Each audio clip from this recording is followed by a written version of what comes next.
Praise the Lord, this is Emrys Podcast. I'm Bill McMurdo, and we're going to be continuing our study on Babylon and Jezebel, dealing with Babylon and Jezebel, two vital things to deal with and very much connected. In the book of Revelation, you find in the second chapter, it says to the church at Thyatira, he says, I've got something against you. You suffer that woman Jezebel. You tolerate Jezebel.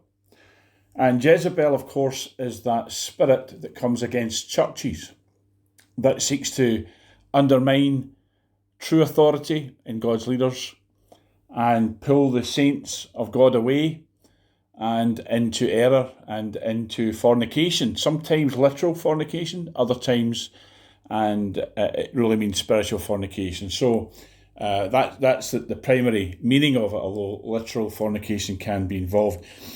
I want us to look at today at Babylon, because the two are connected. Babylon, of course, is, as we'll see, that great system that covers the earth. Jezebel is a lower ranking principality in a sense. Jezebel is designed and sent forth to destroy and undermine anything that is kingdom authority, true kingdom leadership, and churches, ministries, or really any system that is built upon God's kingdom. So we're going to look at Revelation chapter 17. I preached these verses, a great deal. And it's never pleasant reading. But let's just read the first 6 verses and then we'll look at it. It says, And there came one of the 7 angels which had the 7 vials, and talked with me, saying, Come unto me, come hither, I will show unto thee the judgment of the great whore, or the harlot that sitteth upon many waters, with whom the kings of the earth have committed fornication, and the inhabitants of the earth have been made drunk with the wine of her fornication. So he carried me away in the spirit into the wilderness, and I saw a woman sit upon a scarlet-coloured beast full of names of blasphemy, having 7 heads and 10 horns. And the woman was arrayed in purple and scarlet colour, and decked with gold and precious stones and pearls, having a golden cup in her hand, full of abominations and filthiness of her fornication. And upon her forehead was a name written, Mystery, Babylon the Great, the mother of harlots and abominations of the earth. And I saw the woman drunken with the blood of the saints, and with the blood of the martyrs of Jesus. And when I saw her, I wondered with great admiration. Now, I want to exegete these verses. But let's just, before we go into verse 1, verse 6 basically says, I saw the woman drunken with the blood of the saints, with the blood of the martyrs of Jesus. Babylon is after the blood of the saints. Babylon, I keep saying Jezebel. And Jezebel, of course, is part of this, but Babylon is crazed with blood fever. She wants, that principality wants the blood of the saints. But let's get into verse 1. It says, There came one of the 7 angels, which had the 7 vials, talked with me, saying unto me, Come hither, come hither. I will show you the judgment of the great harlot that sits upon many waters. This is about the judgment from here on in Revelation, the judgment of that Babylonian system. And Babylonian system is based upon a high-ranking principality and power. And I'm not going to get into this too much to say today, but I will say that there are arguments that at times this particular principality has more power than the devil himself. I know that's a difficult one to take on board, but there are reasons for that. We won't get into them. What I'm trying to say to you is that we're not dealing with some piddly wee thing here. We're dealing with a very high-ranking principality that is very seductive, because it says in verse 2, the kings of the earth have committed fornication with Babylon, with this harlot. And again, this is not speaking about sexual fornication. It's speaking about the kings of the earth, the leaders, the rulers of the earth, have become enmeshed in the seductions of Babylon and have become partakers of her fornication. The inhabitants of the earth have been made drunk with the wine of her fornication. Now, back in Jeremiah chapter 51 and verse 7, it says, Babylon has been a golden cup in the Lord's hand, that made all the earth drunken. The nations have drunken of her wine. Therefore, the nations are mad. You see, the wine of Babylon will make you drunk. It will make you mad. It'll make you a little bit crazy, and or a big bit crazy. So it's important to know that's what we're dealing with. We're dealing with a high-ranking spirit in heavenly places that has the power to bring the kings of the earth under her spell, and also make the whole nations, all the nations, mad. And of course, that principle that we see here is that if you get the head right, which is a king or a national leader, then the nation will follow. We saw that in the revivals of the Old Testament. The kings of Judah that were right with God, the nation got blessed and right with God under them. But if you had a wicked king on the throne, then the nations were judged, or should I say, Judah was judged. And what I'm trying to say here is that if the kings of the earth commit fornication with Mystery Babylon, then the nations will follow suit. So then it says, verse 3, he carried me away in the spirit into the wilderness. Folks, we need to see things from the spiritual dimension, from the glory realm, or certainly out with the natural realm. You know, you watch Sky News, you read the Times or the Daily Mail or the Express, whatever it is you read, you will get the media's view of what's happening. And of course, increasingly the media's view is they're just propaganda mouthpieces now for globalism. So you have to see things from God's dimension or from a spiritual dimension. And so John was carried away in the spirit into the wilderness.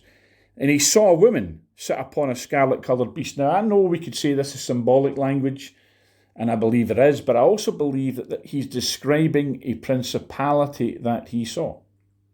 A woman sitting upon a scarlet-coloured beast, Babylon, full of names of blasphemy, having 7 heads and 10 horns.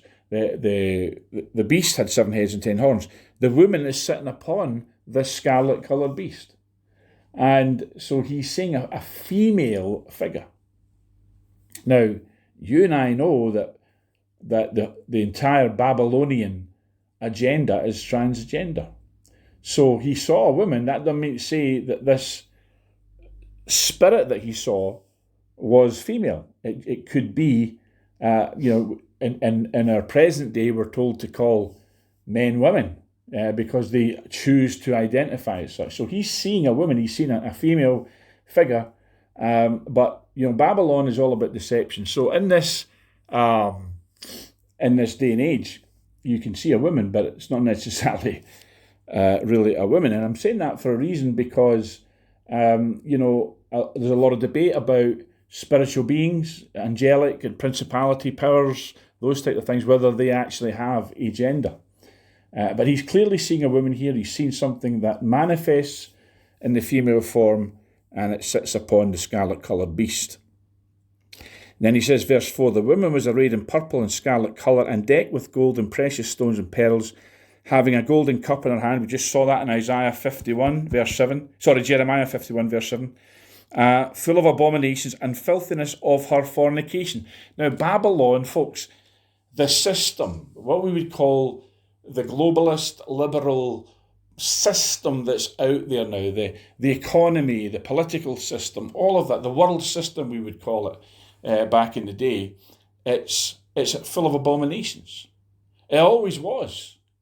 It's just that they were well hidden and there was a lot of mixture with some decent things. The kingdom, the church, Christendom, all these things, they had a salt influence on the system previously, but the salt has lost its flavour in recent times. So we're now seeing a system full of abominations and filthiness of her fornication. Now, again, fornication here means that the system has departed from God. It's an idolatrous system. But of course, as we see an idolatrous system, more and more we see it in ancient so-called civilizations like Greece and Rome and so on. When they become decadent, we actually see that they fall into great sexual depravity. So, the Babylonian system right now is a sexual sewer as well. But the fornication spoken of here is about departing from God, idolatry, spiritual adultery, and that the nations have gone away from serving God. Now, and as I said, they weren't always fully doing that to begin with, but at least there was a measure of it.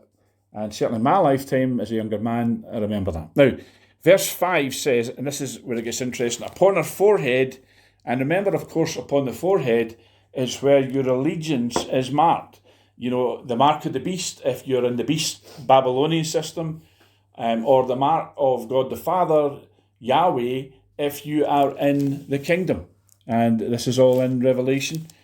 But upon the forehead of Babylon is the name written, Mystery Babylon, the Great, the mother of harlots and abominations of the earth. So important to understand that all harlotry and abomination comes from Babylon. All filth, and the Bible says the love of money is the root of all evil. And that's really another metaphor or synonym for this here.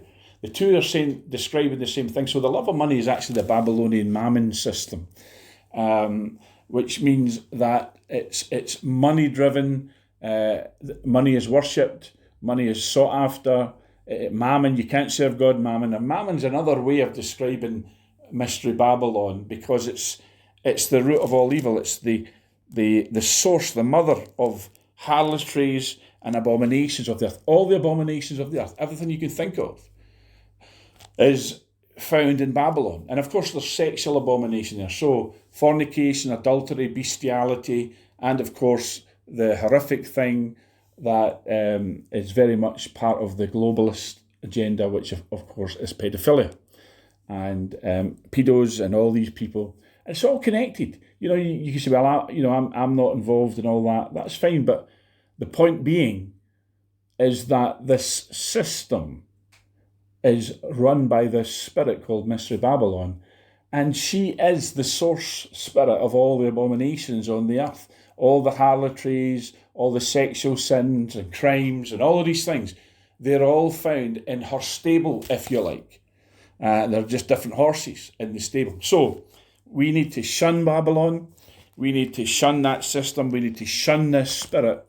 And folks, we need to see this spirit pulled down. Now, I'm deliberately making these podcast messages quite short because I don't want to overload you. And I know sometimes longer podcasts people don't want to listen to. So I'm going to really stop it here, because this chapter speaks about Babylon in depth. And then, of course, in Revelation chapter 18 and then into 19, Revelation 18 speaks about the fall of Babylon. And that's something that we're all going to be looking forward to and rejoicing over. But just wanted to bring these 6 verses to you to describe as an introduction what this spirit that we're dealing with. When I say spirit, I'm not talking about just some low-ranking devil. I'm talking about a spirit in high places, a very high-ranking principality, which I believe vies with Satan himself to be the chief operating spirit of the kingdom of darkness. And so that's that. Verse 6, of course, we already looked at. The woman was drunk with the blood of the saints and with the martyrs.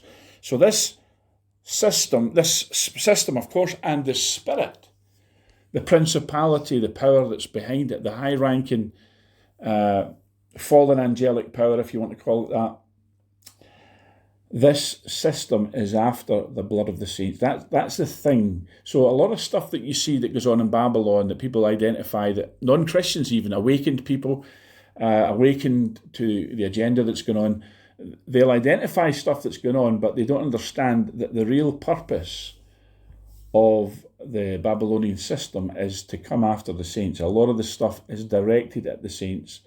It's churches that they want to close down, remnant churches, remnant saints that they want to silence, not necessarily, of course, woke folks or nominal Christians or scaredy-cat Christians, but they do want to silence the true, authentic, prophetic voice and the apostolic voice of remnant Christians and remnant churches. So that's an introduction. We've already looked at Jezebel, but now we're looking at the spirit that overarches all this activity, Jezebelic activity included.